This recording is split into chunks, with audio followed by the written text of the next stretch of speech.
Hello everyone, Rabbi Rosen here, hoping that you are coping well with another week of isolation.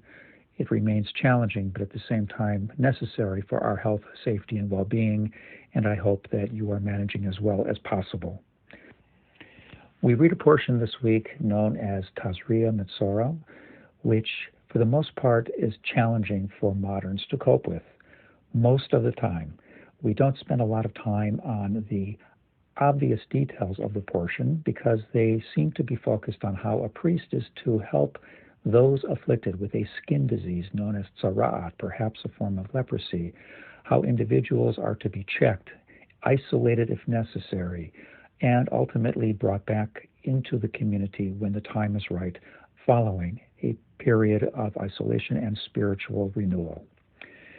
Because we normally don't think about those things as being part of our human experience, we tend to spend more time on a metaphorical, symbolic understanding of the portion. We see the wordplay, Metzora, one afflicted with the illness, as being something that connotates Motzi Shem Ra, somebody who slanders, speaks ill of others, and how those individuals ultimately are afflicted from time to time in the Hebrew Bible. And then we speak a great deal about how necessary it is to watch what we say, how words can maim others, how indeed we can build or destroy whole reputations in a very short period of time by virtue of what we might say or what hopefully we refrain from saying, because how hurtful those words can often be. But this year is an exception.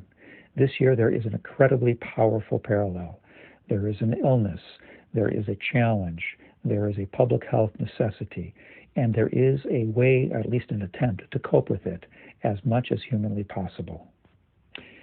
There is a very poignant moment in the evolution of this disease in the Hebrew Bible, in the book of Numbers.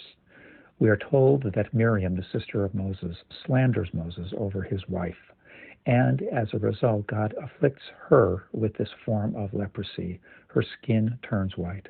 Moses, seeing that affliction, utters the most beautiful and brief prayer we have in the entirety of the Tanakh, the Hebrew Bible. El na refa na la. Please, God, heal her. Words that have been put to music, including by our own cantor that we sing each night. Please, God, heal her. And ultimately, she is healed. But what has to happen is that after a period of isolation, she comes back to the camp. And most importantly, the Israelites don't continue their march forward into the promised land until she is healed and can rejoin the camp. That is, I think, the challenge to us all. We, too, must march together forward in life, healing everyone that possibly can be healed, letting them know that they count, that the people who love them count, that the people who care for them count, and that we are only as strong a community as our ability to welcome those into our midst who are hurting on all sorts of levels. And so we will continue to march together with those who are strong and those who have been challenged, because that is what we are as Jews and as human beings. Shabbat Shalom, and of course, wishing everyone the best of health and good things.